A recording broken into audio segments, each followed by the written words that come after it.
Bonjour la beauté, le virus connu sous le nom de maladie de la vache folle a évolué en maladie du zombie fou, ce qui signifie que la planète entière traverse une apocalypse zombie. Il n'y a plus de militaires ni de gouvernement, seulement des survivants qui essaient de trouver des endroits sûrs. Le virus rend les zombies extrêmement violents, affamés et donc dangereux. Il est déconseillé de nouer des liens avec d'autres survivants car ils sont soit contre vous, soit ils finiront par devenir des zombies aussi. Cela pousse certaines personnes à utiliser le nom de leur ville natale comme surnom.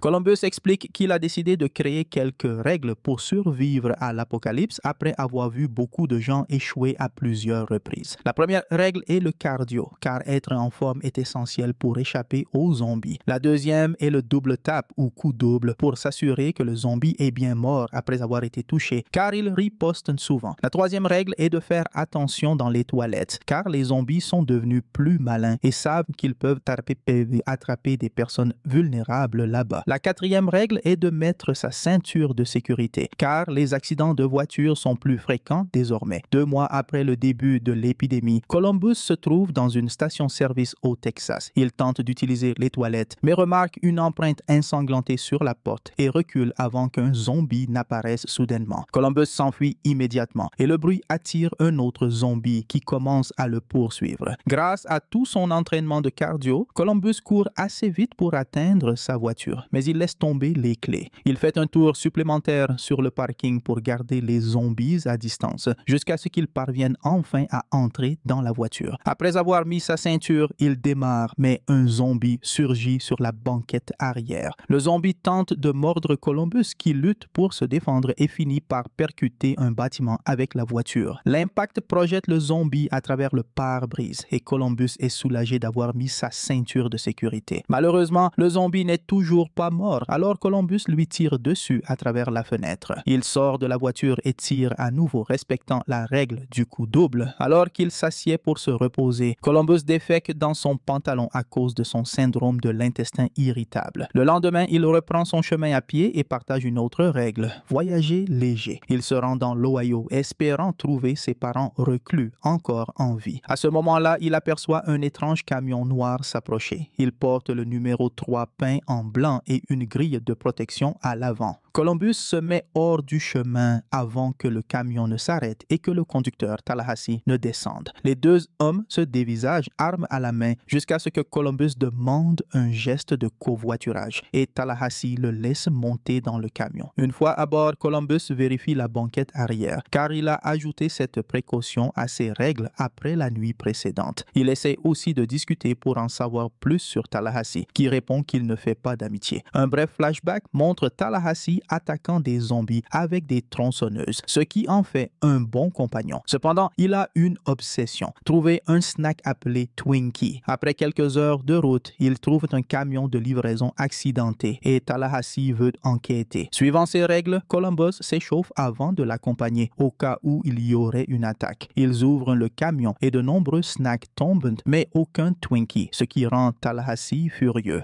Après cela, il cherche des toilettes et Columbus vérifie toutes les cabines avant de les utiliser. Il admet avoir beaucoup de phobies, dont celle des clowns. D'ailleurs, il voit un clown ramper sous la porte, mais ce n'est qu'un tour de son imagination. Il se souvient alors de comment tout a commencé. Avant l'épidémie, Columbus passait tout son temps dans sa chambre, mangeant de la malbouffe et jouant à World of Warcraft. Un soir, il a entendu des coups désespérés à la porte. Il ouvrit la porte et vit sa voisine, la numéro 406, qui entra en courant. Elle expliqua qu'un sans-abri à l'apparence malade l'avait mordue alors qu'elle rentrait chez elle et qu'elle avait maintenant peur de rester seule. Columbus la laissa passer la nuit chez lui et ils s'endormirent sur le canapé. Plus tard, Columbus se réveilla et découvrit que la numéro 406 s'était transformée en zombie. Elle commença à le pourchasser dans l'appartement. Columbus se réfugia dans la chambre et ferma la porte, blessant sa jambe au passage. Cela ne l'arrêta pas et elle entra le suivant jusqu'à la salle de bain. Columbus tenta de l'enfermer fermé avec le rideau de douche, mais elle le déchira avec sa langue. Ensuite, il lui lança plusieurs objets et la frappa avec le couvercle des toilettes avant de s'enfuir. Elle continua à le poursuivre et Columbus dut la frapper violemment jusqu'à la tuer, ce qui inspira la règle du coup double. Dans le présent, le duo doit enlever plusieurs voitures pour continuer leur voyage. Ils discutent de divers sujets et lorsque Tallahassee mentionne l'intimité, Columbus invente une histoire pour ne pas paraître perdant, mais en réalité, il n'a jamais été avec une femme. Sur la route, ils croisent un zombie en train de dévorer un cadavre, mais Tallahassee l'évite simplement et frappe le zombie avec la portière en passant. Un peu plus tard, ils arrivent à un supermarché et Tallahassee s'arme avec toutes les armes qu'il garde dans le camion. Ils entrent dans le magasin et Tallahassee joue du banjo pour attirer les zombies. Deux apparaissent et Tallahassee frappe l'un avec le banjo tandis que l'autre est victime de sa batte.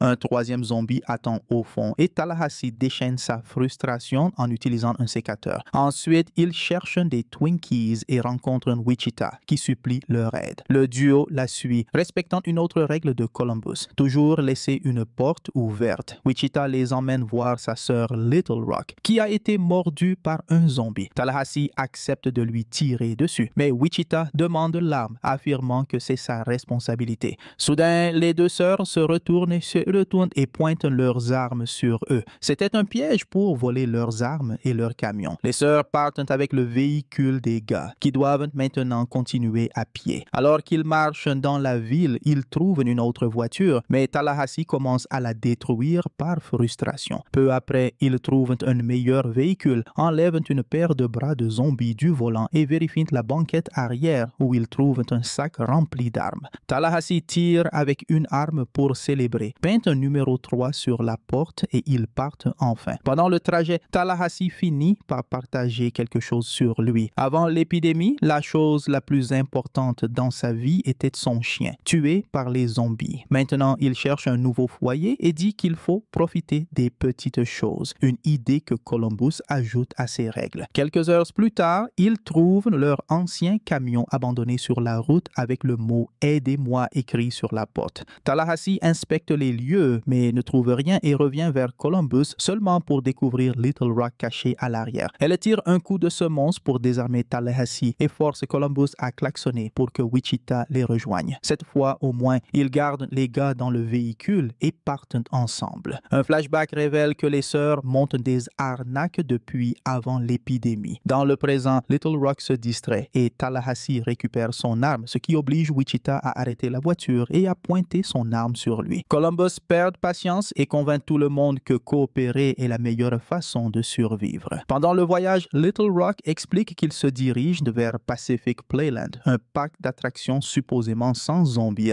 Il est évident que Columbus est amoureux de Wichita, mais elle reste distante et lui dit que l'Ohio est une terre fantôme sans survivants, sans savoir que cela signifie que les parents de Columbus sont morts. Se sentant mal d'avoir dit cela, Wichita accepte de l'emmener jusqu'à ce qu'il trouve un autre véhicule. Plus tard dans la nuit, après que les autres se soient endormis, Columbus et Wichita discutent et se rapprochent. Lorsqu'ils trouvent un camion pour Columbus, il accepte que sa famille ne soit plus en vie et décide de rester avec Wichita. Au milieu de la nuit, il s'arrête dans un magasin pour prendre de la nourriture. Columbus veut impressionner Wichita, mais il a une règle qui dit « Ne sois pas un héros ». Alors Tallahassee y va en premier. Il sonne une cloche et un zombie apparaît, immédiatement abattu. Tallahassee appelle cela la mort de zombie de la semaine, mais Columbus pense que ce titre devrait aller à une religieuse qui a tué un zombie en lui jetant un piano dessus. À l'intérieur du magasin, Columbus met de la lotion pour impressionner Wichita, mais Tallahassee se moque de lui, alors Columbus lui en met aussi. Tallahassee réagit en le frappant et Columbus casse une décoration par accident. Tallahassee lui dit alors de casser plus de choses. Et bientôt, tout le groupe détruit les produits du magasin pour s'amuser. Ensuite, le groupe reprend la route et discute de divers sujets légers, ce qui leur permet de devenir amis. Finalement, ils arrivent en Californie et conviennent qu'ils ont besoin d'un endroit pour se reposer. Ils s'arrêtent pour prendre une carte de Hollywood, tuant quelques zombies au passage. Peu après, ils envahissent la villa de Bill Murray, ce qui enthousiasme Wichita, grande fan de l'acteur. Cependant, Little Rock ne sait pas qui il est. Tallahassee est déçu de ne pas trouver de Twinkies, mais Columbus est ravi de découvrir un cinéma privé et persuade Little Rock de regarder à Ghostbusters avec lui. Il en profite profite pour essayer d'en apprendre plus sur les goûts de Wichita, mais Little Rock ne l'aide pas. Pendant ce temps, Tallahassee et Wichita sont effrayés par l'apparition d'un Bill Murray zombifié. Wichita frappe Bill avec un club de golf et il hurle de douleur, révélant qu'il va bien et qu'il porte seulement du maquillage de zombie pour éviter d'être attaqué. Tallahassee et Wichita montrent leur admiration en tant que fans et Bill profite des compliments tout en partageant un peu de Mary Jane avec ses nouveaux amis. Ils fument tellement qu'ils finissent par prendre des accessoires de film et prétendre être les Ghostbusters. Ensuite, ils décident de faire une blague aux autres. Bill entre dans le cinéma en imitant un zombie et Columbus, effrayé, lui tire dessus. Quand il comprend la vérité, il est déjà trop tard et Bill Murray meurt assis, disant que son seul regret est Garfield. Le groupe enveloppe son corps dans des couvertures, tire une salve en son honneur et jette le corps par le balcon. Cette nuit-là, ils dînent et jouent à des jeux de société devant la cheminée, se remémorant leur vie d'avant. Tallahassee révèle qu'il n'avait pas de chien en réalité, mais un fils et il pleure en utilisant de l'argent comme mouchoir. Peu après, Tallahassee tire sur des objets au hasard pour s'amuser et enseigne à Little Rock à mieux tirer. Pendant ce temps, Wichita et Columbus partagent des histoires d'adolescence en buvant et Columbus admet qu'il n'avait pas de cavalier pour le bal de promo. Wichita compense cela en l'invitant à danser et les deux se rapprochent de beaucoup. Ils sont sur le point de s'embrasser lorsque Tallahassee les interrompt, gâchant le moment. Wichita, gênée, avoue qu'elle aime Columbus, mais qu'elle ne veut pas de relation, car son seul objectif est de protéger sa sœur et de survivre. Le lendemain matin, les gars découvrent que les sœurs sont parties avec la voiture parce que Wichita avait peur des relations qu'elle commençait à créer avec eux. Heureusement, Bill Murray possède plusieurs véhicules et Columbus décide de partir à leur recherche. Tallahassee refuse de l'accompagner car il est clair que les sœurs ne veulent pas